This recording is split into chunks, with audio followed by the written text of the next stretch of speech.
Hello and welcome to the Plumes of Oz, where we look at the birds in the wild of Australia. The cockatiel is a parrot-type bird or a cetaciform. The taxonomic classification of this bird historically has been very interesting. Classifying it as a parrot or a cockatoo has always been difficult.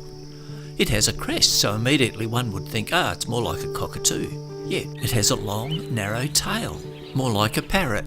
But the underside of the tail has banding, well, in the female and the juvenile, much like a female Calyptorhynchus black cockatoo. It has a yellow cheek patch. Once again, the yellow-tailed black cockatoo has a yellow cheek patch, and the sulphur-crested cockatoo also has a pale yellow cheek patch.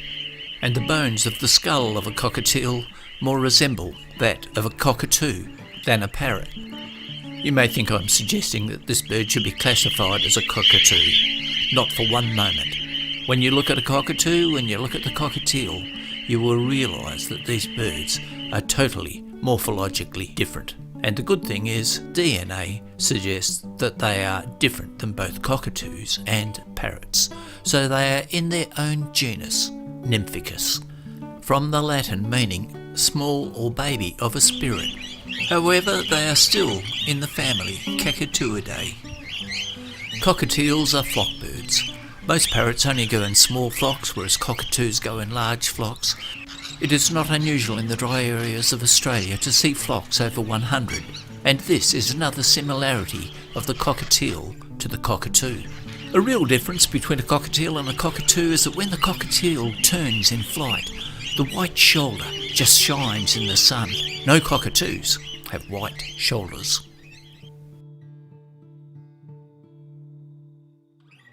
The fastest flying cetaciform in Australia is the swift parrot, and this bird certainly lives up to its name as it flies from Tasmania over to the mainland. The cockatiel is not far behind. Once driving at 70 kilometres an hour, I looked out the window and the cockatiels had no trouble keeping up with me. As mentioned, the classification of the cockatiel has been very confusing over the years, both in the changes to the genus and species. A Scottish physician by the name of Robert Kerr is first described as giving the cockatiel its first binomial name of Psittacus novaholandae. I suspect the bird that he identified was found in the museum as he was doing an English translation of Carl Linnaeus's Systematic Nature. Interesting, during Cook's voyage, a crested parakeet was described. This is 4 years earlier than Kerr's original description. But personally, I believe that it's unlikely to have been a cockatiel, for I have never seen them venture out over the sea, but we do not know the exact coordinates of Captain Cook's sighting. Back to the genus name. The term Nymphicus was introduced by Vogel, an ornithologist, replacing the name Psittacus in 1832, and it was popularised when John Gould published his Birds of Australia 10 years later. But there were still further changes to come in the genus name. Leptolophus was perhaps the most common. This is Greek, meaning a delicate crest. Today the genera name has reverted back to Nymphicus in honour of Gould's contribution to ornithology.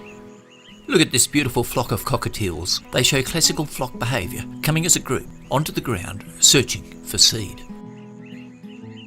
Cockatiels are ground feeders. I've never seen them eating lerps or chewing on blossom, only taking dry seed off the ground and green seed off the plants, occasionally chewing on a green leaf. As I tried to get closer to these birds to find out exactly what they were feeding on, I noticed that there were other parrot birds there as well. Not so much parrots, but cockatoos, and as you can see, there are some galahs, and flying about and landing in close proximity were budgerigars as well. Unfortunately, suddenly, I was too close. Now notice what the cockatiel does when it takes off from feeding. It lands on the open sticks in a tree. In contrast to this, the long-tailed parrots will fly into the leaf canopy and conceal themselves. Look at this cockatiel, sitting out in the open on a stick. When they are in the canopy, as shown here like this, they are usually in a roosting mode. This is similar behaviour to the cockatoos. Cockatiels have a fairly wide distribution in Australia. They prefer drier areas, so aren't found on the east coast, Cape York and the southwest of Western Australia. Kerr's name Nova Hollandicus, used first to describe the cockatiel, is interesting, for Nova Hollandi was the Dutch term used to describe Western Australia, and I strongly suspect that the bird that was identified by Kerr was labelled as coming from Western Australia, but this is just pure speculation. Cockatiels prefer the dry grassland areas, hence their distribution.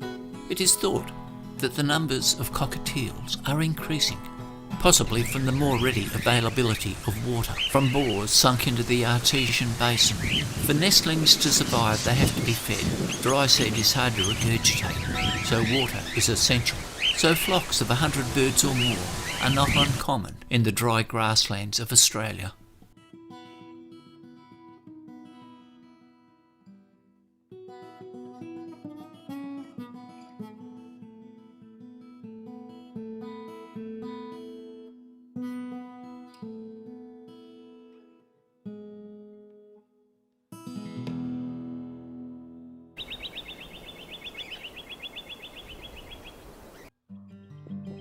Cockatiels, like all other Australian cetaceans, breed in hollows of trees.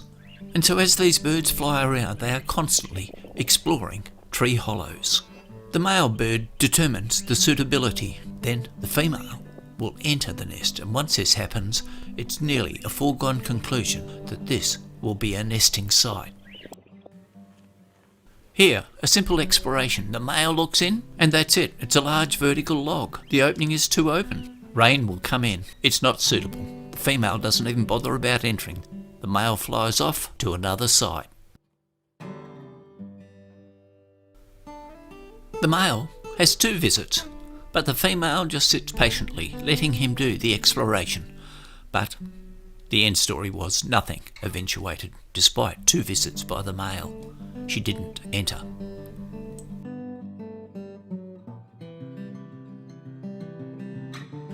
An adult pair with 2 fledglings just out of the nest.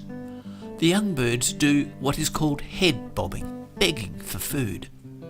The male and the female both feed the young by regurgitation. Like many other cetaceans, they like to have the nest close to water to help in the regurgitation process with moisture content.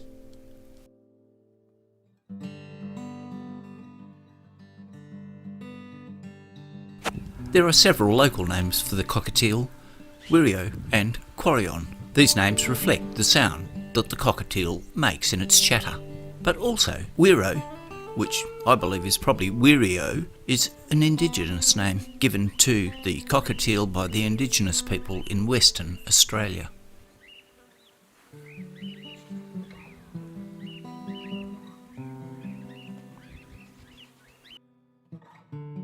Cockatiels exhibit sexual dimorphism. The juvenile is shown here with the pinstriping down the front and negligible chest barring, and the very soft colours on the cheek patch with minimal vibrancy and more pale grey than dark grey is typical of the juvenile. It is not until the first molt that the male features become more intense, with the colouring of the yellow on the face patch and the orange on the ear patch. Small crests also indicate juvenile birds. The juvenile cockatiel can often be separated from the female, for the barring on the undertail is all in tones of grey, whereas the mature female cockatiel has yellow interlaced with the grey on the barring of the tail, and also the barring will often extend up over the chest, again in grey and yellow. The mature male cockatiel has no barring on the tail at all. In the Cetaciforms, or the parrot group of birds, there is a disease called beak and feather disease. This affects only the cetaceans, occasionally a few doves. The cockatiel is resistant to the circovirus causing beak and feather disease, yet all other Cetaciforms are susceptible.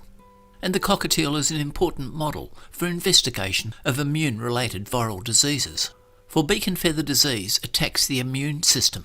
What has been found is that the oligodeoxynucleotides present in the DNA are more scattered and more prevalent within the cockatiel, and these short-chain nucleotides are immune stimulants, stimulating B lymphocyte activity also activating the T-cell lymphocytes. More interesting is that the cockatiel can be seropositive, as shown with PCR and hemagglutination serology. So the circovirus can affect cockatiels, but they don't get any clinical symptoms of beak and feather disease. So understanding further about the cockatiel's immune system may well help our understanding of the viral diseases that cause immune suppression, like HIV.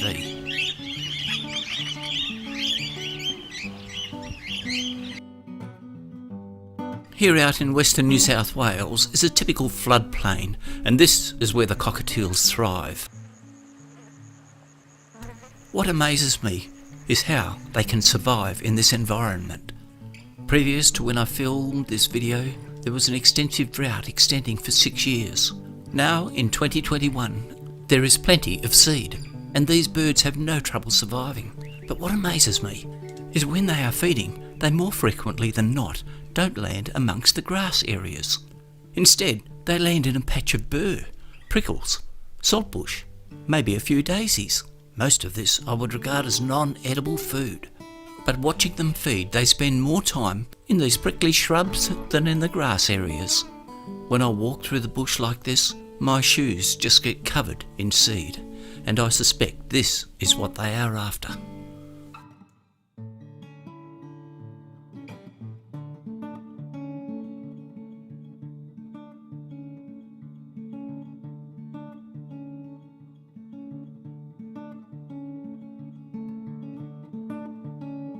On behalf of Plumes of Oz, thank you for watching this video.